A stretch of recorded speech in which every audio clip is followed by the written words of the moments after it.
Linda Thompson, despite being just an elderly woman, changed an entire community forever. She faced unprecedented challenges, systemic racism, and fraught relationships with law enforcement. Yet, her actions sparked an unforeseen wave of change. Can one woman really disrupt a system centuries in the making? Linda's story is not just about resilience, but also the transformative power of individual action.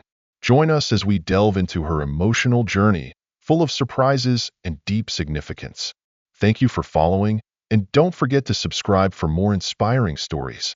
Linda Thompson, an 80-year-old woman with snow-white hair and eyes carrying the weight of decades of wisdom, rocked gently on her wooden chair on the porch of her modest home in the suburbs of Charlotte, North Carolina. Her calloused hands, bearing the marks of a lifetime of labor, rested lightly on the chair's arms as she gazed down the familiar street she had called home for over 60 years. Born in the segregated South, Linda had lived through the civil rights movement. She had marched alongside Dr. King, faced fire hoses and police dogs, and bore scars, some physical, others etched deep within her memory, that time could never erase. Though her body now moved, with the slowness of age, Linda remained a symbol of unwavering strength. The stories she shared resonated with struggle and triumph, instilling a sense of hope and self-reliance in all who listened. Her greatest accomplishment wasn't her participation in marches, but her son, James Thompson. Now in his 40s, James stood tall and confident, a respected judge in Charlotte. Despite his demanding schedule, James made time to visit Linda every Sunday, bringing her groceries and soaking in the wisdom of her tales. Linda kept James's childhood room untouched, a sanctuary that embodied the dreams she had nurtured for him. The neighborhood around them had changed over the years. Once a tight-knit black community filled with the laughter of children, it had evolved into a gentrified area with freshly painted homes and new white neighbors. Linda greeted them with her characteristic warmth, but inside, she felt pangs of nostalgia for the community she once knew. Amid these changes, Linda remained a beacon for her neighborhood. She lovingly tended her small vegetable garden, often sharing fresh produce with neighbors. A warm meal was always ready for anyone in need. That afternoon, Linda sat on her porch, sipping sweet tea. Her fingers trailed along the condensation on the glass as the creak of her rocking chair blended with the rustling breeze and the bright blooms swayed in her yard. She stared into the distance, lips pressed tightly as if lost in deep thought. The world seemed to slow, framing her as a serene yet steadfast figure amidst the shifting tides of time. Linda nodded politely to Mrs. Miller, a new neighbor walking her poodle. Yet Mrs. Miller clutched her purse tightly and quickened her pace, casting a wary glance back at Linda. A deep sigh escaped Linda's lips, her chest tightening as the familiar sting of prejudice resurfaced. But she straightened her back, lifted her chin, and continued to rock gently. She had weathered storms far greater than this, but she had no idea the coming events would test her resolve like never before. The blare of police sirens shattered the calm. Linda's eyes snapped wide as two patrol cars skidded to a halt in front of Mrs. Miller's house, just 3 doors down. Her heart pounded as memories of tense encounters with police rushed back. She held her breath as 3 officers, 2 white men and a Latina woman, stepped out, their hands hovering near their holsters. Mrs. Miller stood in her yard, gesturing wildly as her voice carried on the wind. "A suspicious person doesn't belong here." The words sent a chill down Linda's spine. She froze as Mrs. Miller's gaze turned directly toward her house. Linda swallowed hard, gripping the arms of her chair, her knuckles turning white as she tried to steady her trembling hands. The officer's heavy boots thudded closer, each step amplifying the tension in the air. The lead officer, a burly man with closely cropped hair and piercing blue eyes, stopped at the base of her porch. "Ma'am," he began, his voice sharp and authoritative. "We received a report of suspicious activity in the area. Would you mind answering a few questions?" Linda inhaled deeply, steadying herself despite the racing of her heart. Sitting up straight, she met his gaze with the same quiet determination that had seen her through countless confrontations. "Of course, officer," she replied, her voice firm despite the storm within. "Though I'm not sure how I can help. I've been sitting here all afternoon enjoying the quiet. The younger female officer, with a gentler demeanor, stepped forward. "Ma'am," she said softly, "a resident reported seeing someone matching your description walking around the neighborhood and looking into windows. Could you tell us where you've been for the past hour?" Linda's eyes widened, her lips pressing into a thin line as she processed the accusation. Leaning slightly forward, she locked eyes with the young officer. "Young lady," straightening in her chair, her frail hands gripped the armrests tightly to still. "They're trembling. I've been sitting here on my porch since lunchtime," she said evenly, her voice tinged with exhaustion. "I haven't left this spot, let alone wandered around. At my age, even a stroll around the block would be an achievement." The third officer, who had been silent until now, let out a sarcastic chuckle. "Sure, ma'am, whatever you say. Listen, just come clean and tell us what you were really up to." A surge of anger ignited within Linda. Leaning forward, she fixed the officer with a steely glare. "Young man," she said sharply, "I've lived in this house for over 50 years. I have no reason to peek into anyone's windows, and I resent the implication. I am a law-abiding citizen, and I will not stand for being accused of something so absurd." The lead officer shifted uncomfortably, his expression hardening. "Look, we can do this the easy way or the hard way. Just admit you were snooping, and we'll handle this at the station." Linda's hands trembled slightly, but her voice remained steady. "I've done nothing wrong, and I'm not going anywhere with you. If you have more questions, you can ask them right here on my porch." The officers grew visibly frustrated as Linda's refusal to comply hardened their tone. They began demanding proof of her residence and identification, questioning her right to be in the neighborhood. Linda frowned, her voice calm but resolute. "I don't carry ID while sitting on my porch. My name is Linda Thompson, and as I said, I've lived here for over half a century. If you doubt me, check the property records." The lead officer's face darkened with anger. "All right, that's enough. If you won't cooperate, we'll have to take you in for obstruction of justice. Stand up slowly and put your hands behind your back." Linda's heart pounded violently in her chest, each beat resonating with undeniable intensity. She drew a deep breath, her shoulders trembling slightly as she thought of James, the son she had raised to value self-respect and stand firm against injustice. With the strength forged from decades of life's trials, she locked eyes with the officer. "I will not," she declared, her voice ringing clear and unwavering.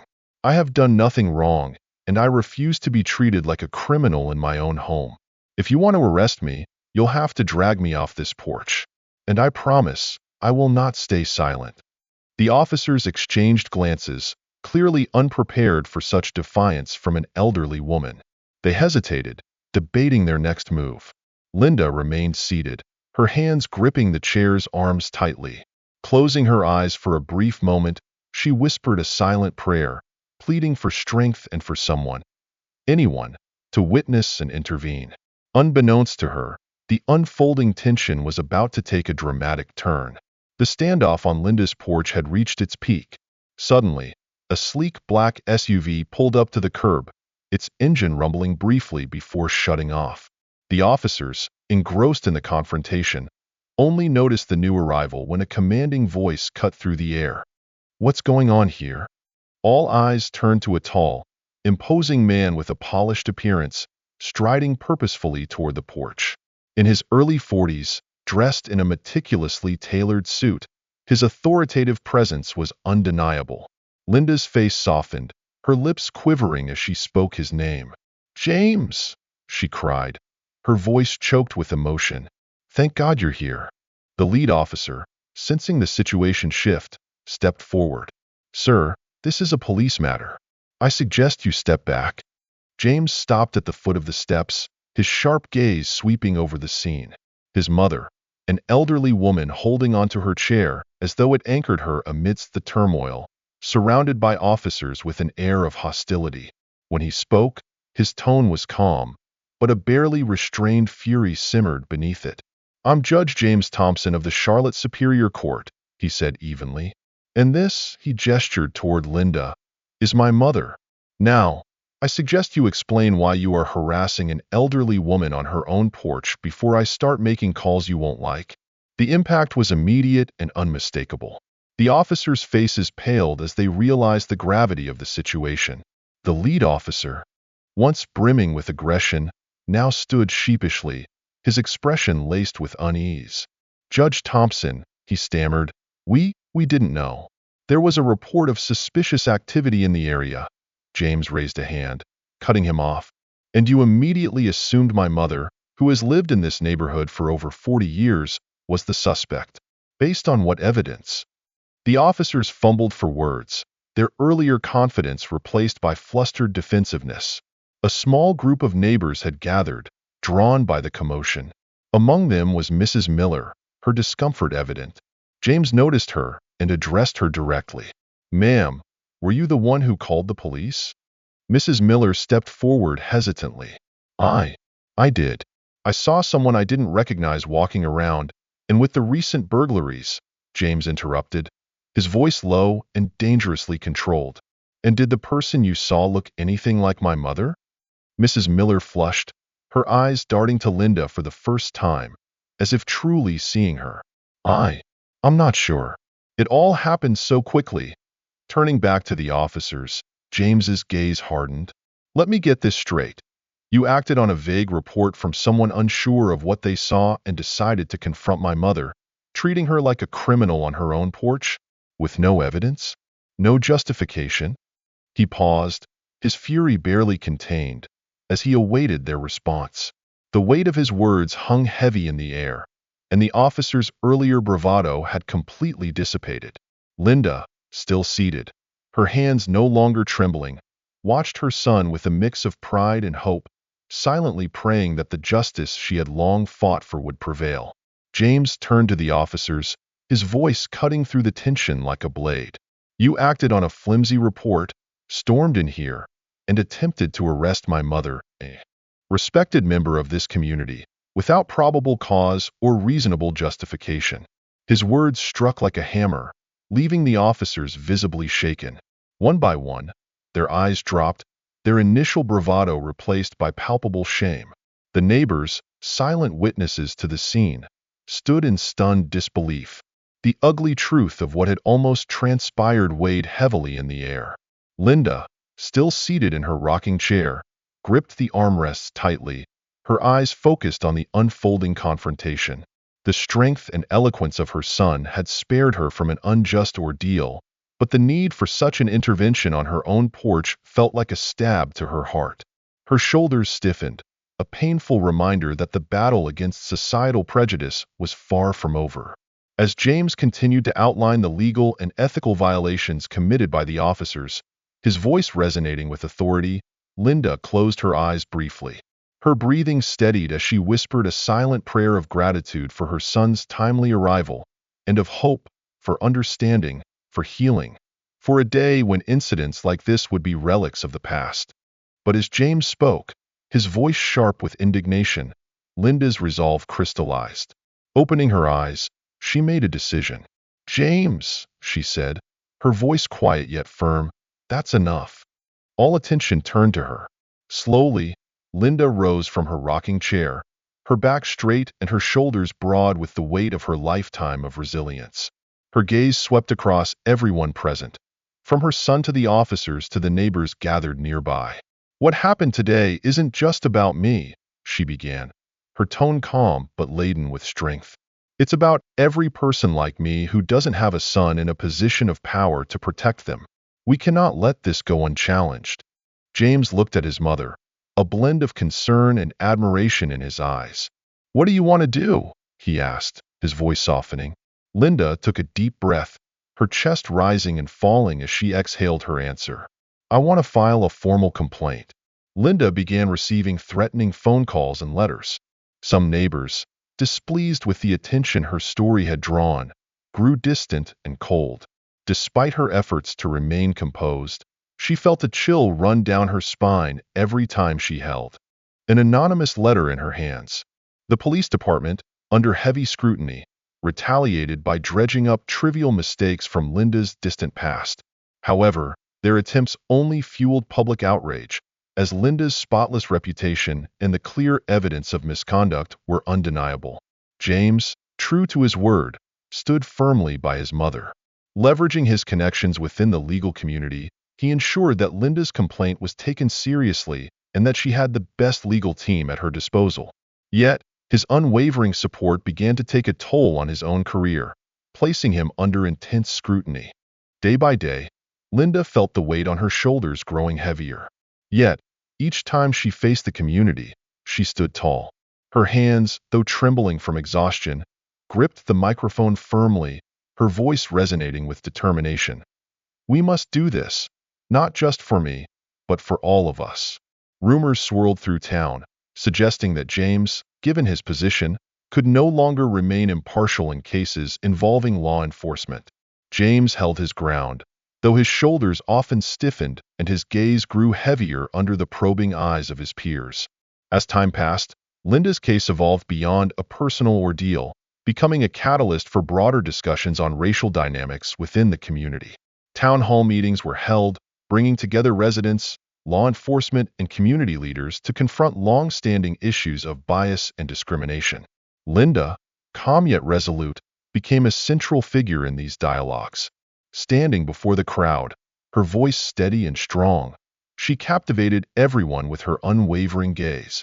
The lines on her face, etched with years of resilience and courage, spoke volumes, commanding respect even from her former critics.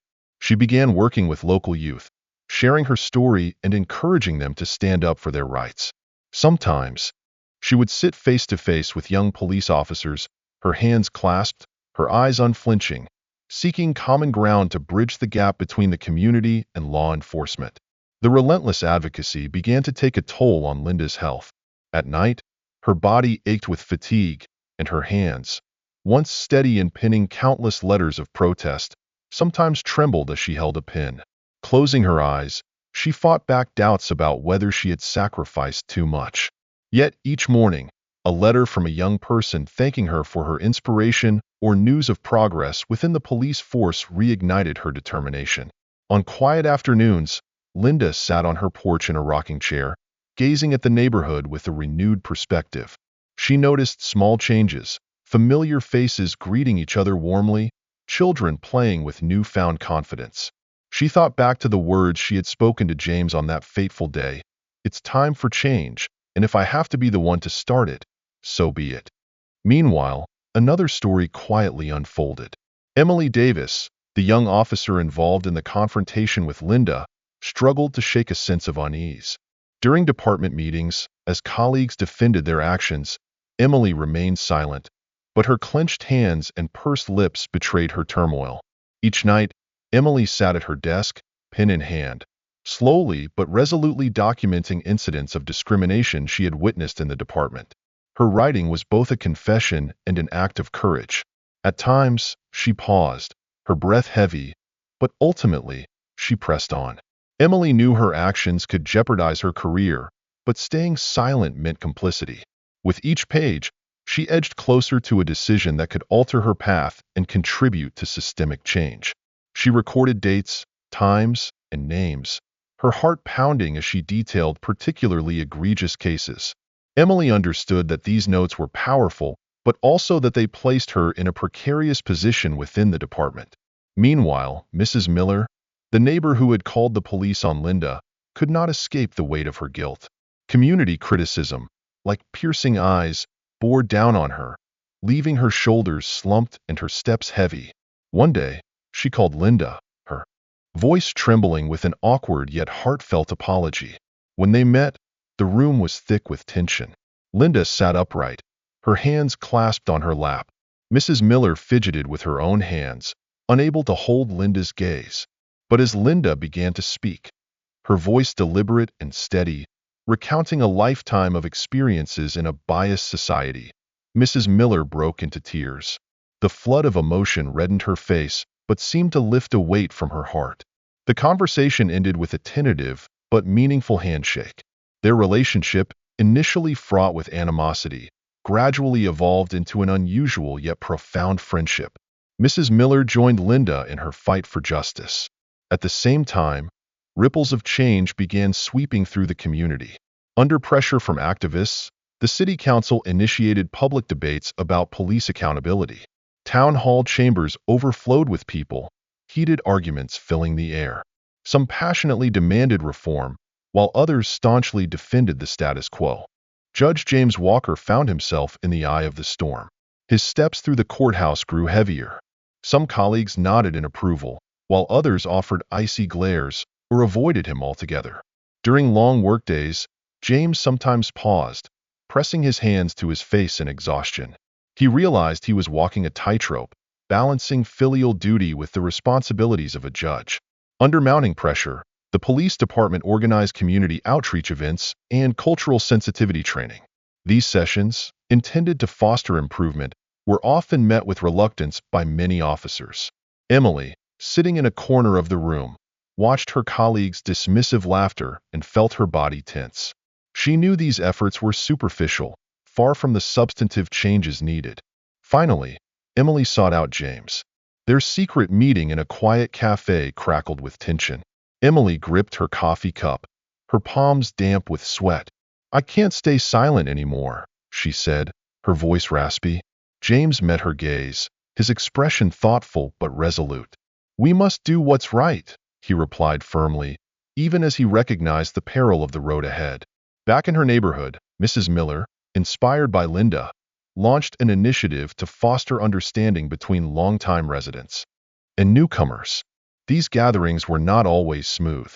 At one dinner, tensions flared when a resident voiced complaints loudly. Mrs. Miller, her face flushed, took a deep breath and responded calmly, striving to ease the situation. Though setbacks occurred, she pressed on, knowing that each small victory represented the progress the community desperately needed. As deeply entrenched biases and misunderstandings began to surface, relationships within the story intertwined in unexpected ways. Emily Davis's notes became crucial evidence supporting the City Council's police reform initiatives. Mrs. Miller's neighborhood group evolved into a forum for exploring the broader implications of Linda's case. Every event built toward a climactic moment, forcing each character to confront their own prejudices, challenge long-held beliefs, and work together to forge genuine understanding and lasting change within the community. The bond between Linda and Mrs. Miller deepened, transcending their initial roles as adversaries. Afternoon tea on Linda's porch became a symbol of reconciliation and growth. One late afternoon, as sunlight gently filtered through the trees, Linda set her teacup on the table and said, "Miller, back when I was your age, I never thought I'd be sitting here drinking tea with a white neighbor, the same one who once called the police on me." Mrs. Miller bowed her head, her eyes reddened with emotion. When she looked up, her voice trembled. "Linda, I can't even begin to express how ashamed I am of what I did, but I'm grateful for the chance to learn and change." The image of the two women talking quietly together spread through the community. Neighbors who once hesitated to choose sides began to take notice of the example set by Linda and Mrs. Miller. Slowly but surely, the icy barriers of mistrust and division within the community began to thaw. The relationship between Officer Emily Davis and Judge James Thompson evolved from a wary alliance to one of mutual trust. Their secret meetings to discuss Emily's documents were a source of tension, but they also built respect between them. One afternoon, in a quiet corner of the local park, Emily sat with her hands twisted in her lap, taking a deep breath as if bracing herself. "I'm terrified," she admitted, her voice low but tinged with vulnerability. "If this gets out, I could lose my job or worse." James sat across from her, his chin resting on his hand as he listened intently. His eyes were a mix of empathy and determination. "Emily," he replied in a steady voice, "doing the right thing is rarely easy, but I'll do everything I can to protect you and what we're trying to accomplish." The community began to witness positive changes. Under Linda's leadership and with initiatives supported by Mrs. Miller, neighborhood gatherings became warmer, though not without moments of tension. At one meeting, when a resident loudly voiced his opposition, Mrs. Miller, her face flushed, maintained her calm tone. "We cannot change if we're not willing to listen to each other," she said. These small moments painted a larger picture, one where people began to understand that change often starts with the smallest steps. Sitting on a bench, Emily's fingers dug into her palms as she struggled to stay composed. "If I release this information," she said hoarsely, her voice shaking slightly, "my career will be over. But if I don't, How can I live with myself? James sat across from her, his head bowed slightly, his expression grave. His hands were clenched so tightly his knuckles turned white. Emily, he said slowly, his voice resolute, the straight path is never the easiest, but it's always the right one. The two sat in heavy silence, their shared commitment to justice creating a bond that transcended their professional roles. That evening, on Linda's porch, she and her son sat side by side. James leaned back in his chair, arms crossed, his eyes shining with pride as he looked at his mother. "Mom," he began, his voice thick with emotion, "I've always been proud of you, but what you're doing now, it's beyond anything I ever imagined." Linda, her face weary but her eyes sparkling, placed her hand on his. "Well, what do you think, maid? You want to become a judge, huh? Certainly not those dry law books of yours." Their laughter rang out, warm and full, blending with the evening breeze. It was the sound of love and mutual respect, strengthened by hardship. Linda's relationship with the community had also changed. Those who once saw her as merely an older neighbor now viewed her as a guide, a beacon of morality and wisdom. At a meeting in the local church, a young man stood, his eyes fixed on Linda. "Mrs. Thompson," he began, his voice catching, "seeing you stand up to them, hearing your stories, it gave me hope that things can change." Linda sat there, her eyes brimming with tears, looking around the room filled with diverse faces, all gazing at her with respect. She realized her actions were no longer just a personal fight but a catalyst for collective growth and healing. Not all relationships fared well. At the police station, Emily felt increasingly isolated. Walking down the hall, she sensed the suspicious glances and heard the whispers behind her back, each one like a sting. Colleagues who had once been friends now avoided her, keeping their distance. At the courthouse, James found his connections with certain colleagues had grown cold. Once friendly lunches were replaced with polite nods in passing. Standing in the corridor, clutching his briefcase tightly, James could feel the chasm widening between him and those he once considered allies. These strained relationships highlighted the deeper issues that needed to be addressed to bring about true change. Linda sat on her creaky wooden porch chair, her calloused hands gently rocking the seat. Her gaze followed the silhouettes of passers-by on the street, children's laughter ringing faintly in the distance. A soft breeze carried the scent of wildflowers, yet her body remained tense, her hands unconsciously gripping the chair as if anchoring herself. The relationships around her, whether healing or fractured, reflected the larger transformation unfolding within the community. Linda exhaled deeply, her shoulders rising and falling as if shedding some invisible burden. She understood that true change wasn't just about laws or policies. It was about building bridges between people. The long-awaited community meeting arrived, heavy with tension. The auditorium was packed, each seat filled with expectations, anger, or hope. Linda sat in the front row, her back straight and her gaze unwavering. To her left sat James, her steadfast son, and to her right, Mrs. Miller, the unlikely ally who had once been her antagonist. Across the room, the police chief and several officers, including Emily Davis, sat silently. Emily kept her head down, her hands resting on her knees, her fingers twisting nervously. The air in the room was thick, as though any sudden movement might shatter it. When the mayor struck his gavel to open the meeting, the room fell silent. "We're here today," he began, his voice echoing through the microphone, "to address the incident involving Mrs. Linda Thompson and to discuss the larger issues it has illuminated within our community." The meeting began orderly, with community leaders presenting their views. But as the floor opened for public comments, the atmosphere quickly grew chaotic. A middle-aged man stood, his face flushed with anger.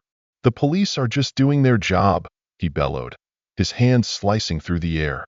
"We can't tie their hands when they're trying to protect us." A young black woman stood in response, her eyes blazing. "And who's protecting us?" she shot back, her voice quivering but resolute. "Who's protecting us from the people who are supposed to protect us?" Arguments erupted from every corner of the room, voices clashing like waves in a storm. Fists waved, faces contorted, bodies leaned forward as if ready to leap in defense of their beliefs.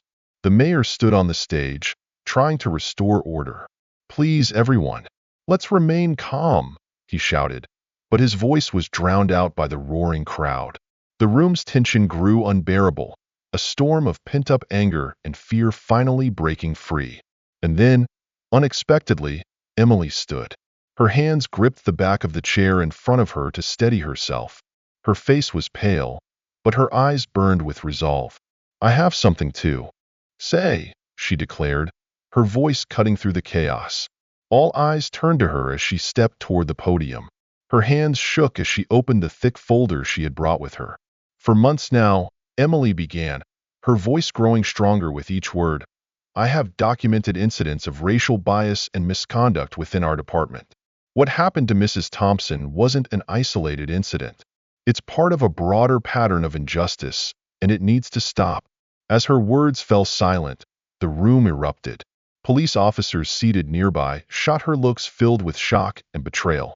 The police chief's face flushed a deep red, as if the very air in the room had become too dense to breathe.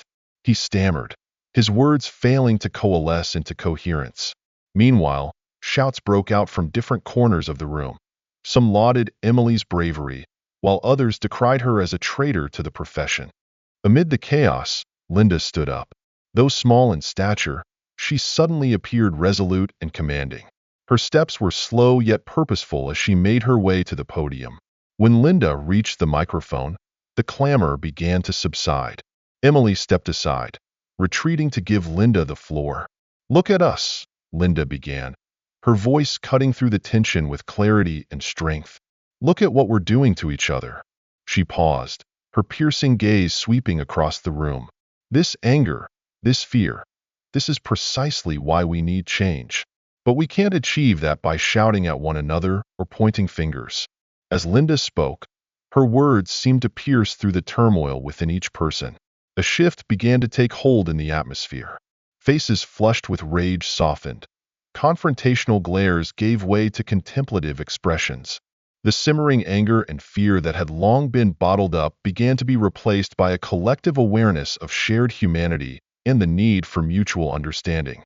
"We have a choice," Linda concluded, her eyes scanning the room, a mix of hope and challenge in her expression. "We can let this divide us even further.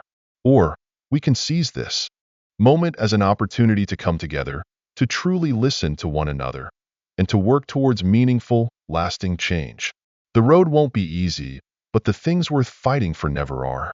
As Linda's words settled into the silence that followed, the room fell into a hush. Everyone seemed to be reflecting on what had just been said. It was a moment of reckoning for the community. The issues had been laid bare, but the question loomed. Would they rise to the challenge of beginning the hard work of healing and transformation, or allow these divisions to consume them once again? Following the turbulent meeting, Linda Thompson became the focal point of a sweeping community effort to address the deeply rooted issues that had surfaced. The days that followed were filled with fervent discussions, heated debates, and tireless activity as various groups sought to chart a path forward. Recognizing the need for a structured approach to conflict resolution, Emily Davis and other community leaders organized a series of smaller, more focused meetings. They realized that while large gatherings were powerful, they were often overwhelming, making it difficult for meaningful dialogue to occur. In these smaller settings, people felt safer to express their true feelings and share their experiences. In one such meeting, a diverse group of residents gathered, including longtime locals, new homeowners, and small business owners. The tension in the room was palpable as Linda began the discussion. Her voice was calm yet firm. "We're here today," she said, "not to criticize or assign blame, but to listen and understand one another. Every person in this room has experiences and concerns that deserve respect. Our task is to find a way forward that honors all of them." As the conversation unfolded, it became clear that the issues extended beyond policing policies or racial discrimination. Residents shared feelings of disconnection from a neighborhood in flux, fears about crime and property values, and the challenges of cultural integration. An older white man spoke, his voice hoarse with restrained emotion. "I've lived here for 40 years, and sometimes I feel like I don't even recognize my own neighborhood anymore. This isn't about race, It's about feeling like a stranger in my own home." A young black woman responded, her voice trembling slightly but her gaze steady. "And we feel like strangers in a place that's supposed to be home for us. Do you understand what it's like to be seen as a threat just for existing in your own community?" These candid and profound exchanges were painful yet necessary. Linda and her team worked to create a space where every voice was heard and valued while gently encouraging participants to consider perspectives different from their own. Alongside these community discussions, Linda collaborated closely with James and Emily to address issues within the police department.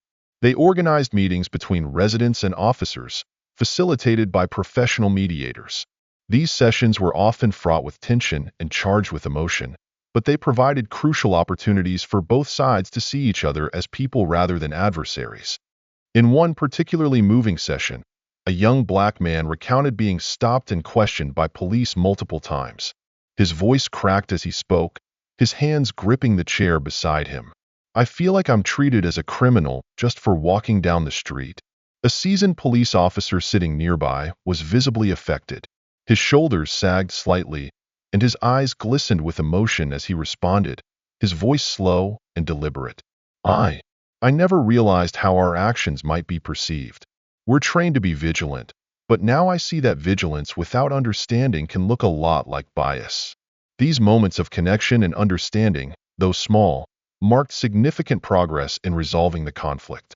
Linda understood that real change would take time, but each instance of mutual recognition was a step in the right direction. As part of the effort, Linda and her team worked with city officials to push for concrete changes.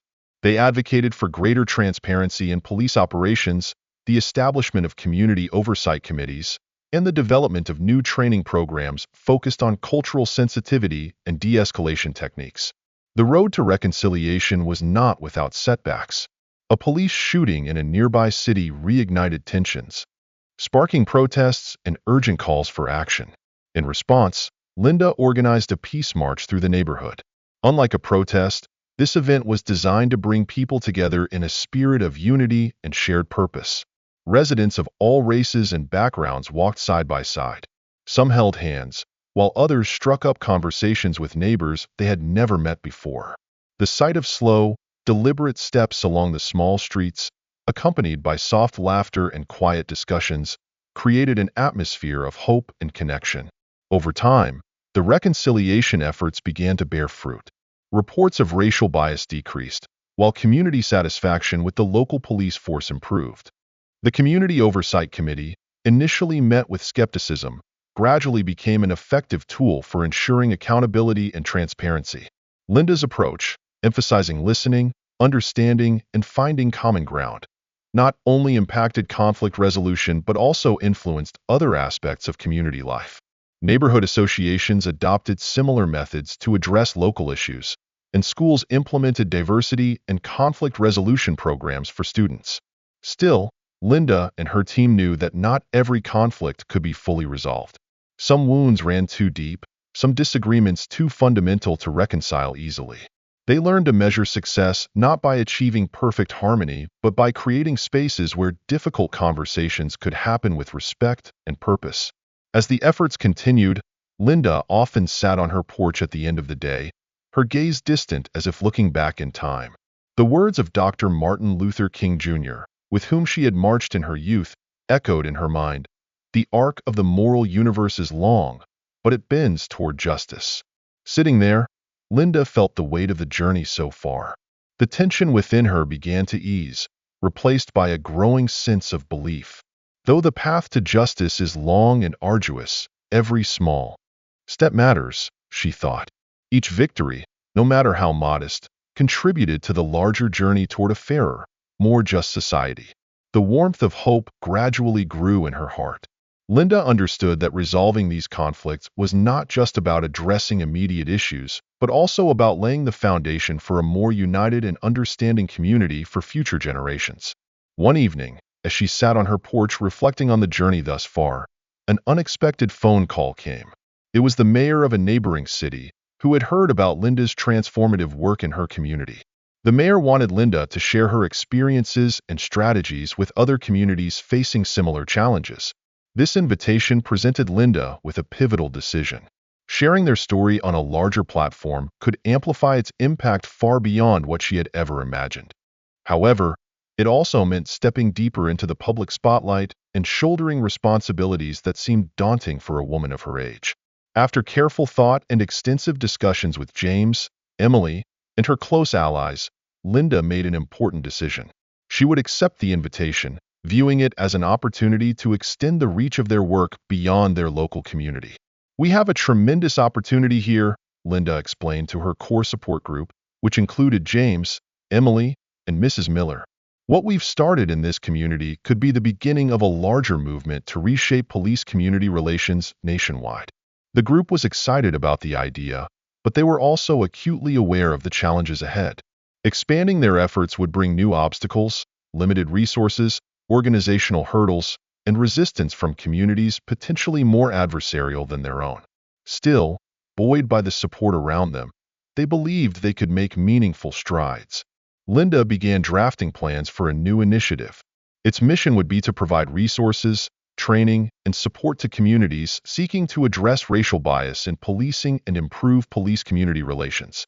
The initiative, aptly named the Bridge of Understanding, aimed to connect community leaders, law enforcement officials, and social justice advocates. It would offer a comprehensive approach to community reform, drawing on the lessons they had learned from their own experiences. News of this new direction sparked a renewed sense of purpose within the community. Many who had been active in local efforts saw an opportunity to contribute to a greater cause. Local businesses offered support, schools began integrating conflict resolution techniques into their curriculums, and even some police officers, motivated by Emily's example, volunteered to share their experiences with other departments. However, the path forward was not without its challenges. Some community members worried that focusing on national issues might distract from ongoing local efforts, while others feared increased scrutiny as the movement gained prominence. Despite these concerns, Linda felt confident they were on the right track. Standing in the newly rented office space, which would serve as the headquarters for the Bridge of Understanding, Linda felt a mix of excitement and apprehension. The journey that began with a fearful confrontation on her porch had led to this moment, launching a movement capable of impacting communities across the nation. It was a turning point, not just for Linda, but for everyone involved in this transformative journey. As Linda stepped into the office for the first time, she knew the real work was just beginning. In the months following the launch of the Bridge of Understanding, she often reflected on the journey that had brought her here. The woman she saw in the mirror each morning was both familiar and transformed. The same face that had endured nearly 8 decades of life now carried a new fire in her eyes, one filled with purpose and understanding. Linda realized she had developed a resilience she never knew she possessed, even after a lifetime of challenges. The upheaval within the community and the trials of leading a national initiative tested Linda to her limits.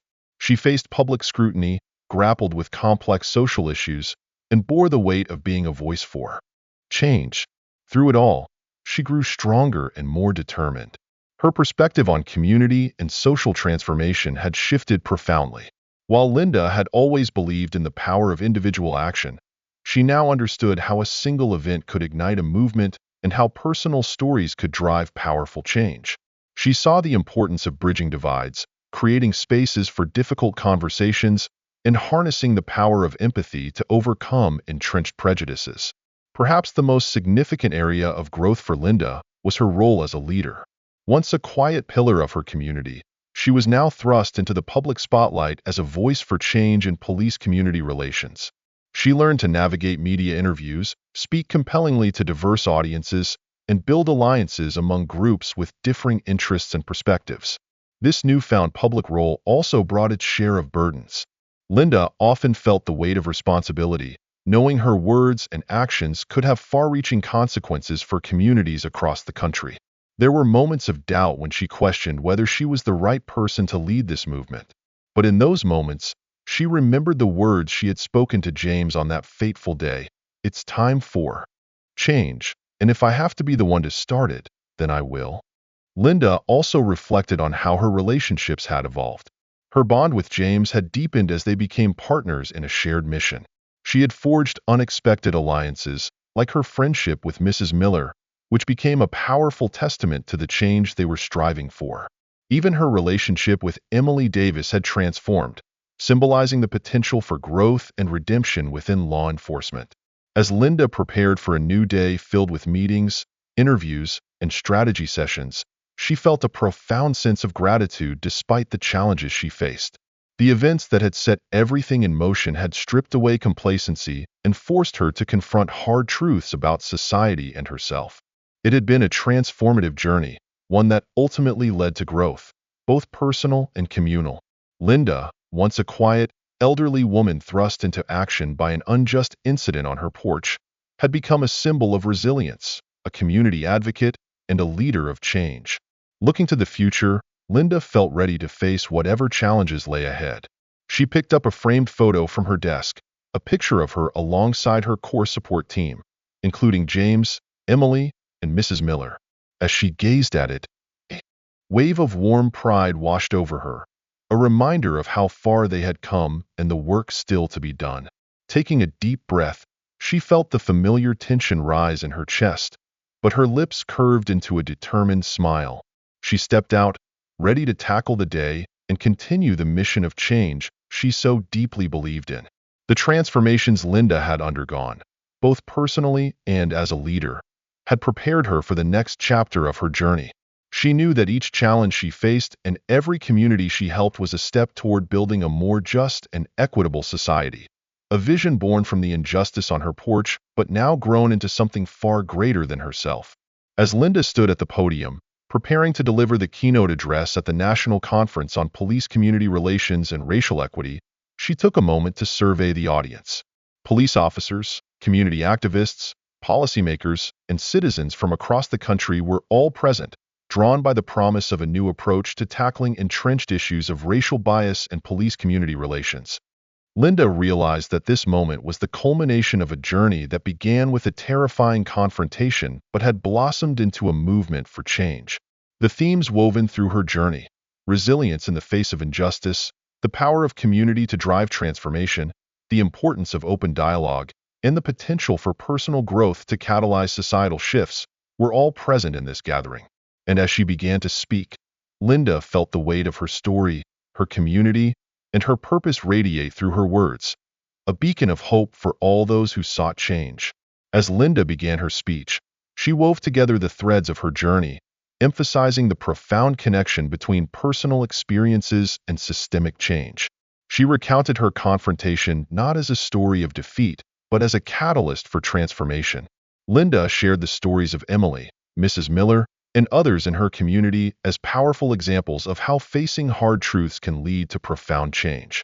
Our journey toward justice and equality is far from over, she declared, her voice resonating with unwavering resolve. But what we've learned is that change begins with each of us, our willingness to confront our biases, to listen to experiences different from our own, and to work together toward a common goal. Every conversation, as her speech concluded, the applause that erupted wasn't just an acknowledgement of her words, but a resounding affirmation of a new vision for police-community relations, justice, and an equitable society. Stepping down from the podium, Linda felt a profound sense of fulfillment, tempered with the recognition that this was only the beginning. The challenges that had started on her front porch had led to this moment, a turning point not just for her but for communities across the nation. Amidst the applause and the gazes of the audience, Linda glimpsed the promise of a future where justice, understanding, and equality were no longer abstract ideals but a lived reality for all. It was a future she was helping to shape, through every conversation, every community, and every shift in perspective. This story stands as a testament to the power of resilience, compassion, and the ability to transform an entire community. If you found yourself in a similar situation, how would you respond? Share your thoughts or experiences in the comments. Your story could inspire and spark further positive change. If you found this story meaningful, share it with your friends and family to spread the message of unity, understanding, and the drive to build a fairer society. Thank you for joining us on this journey. Don't forget to follow our channel for more touching and impactful stories. Together, we can make a difference.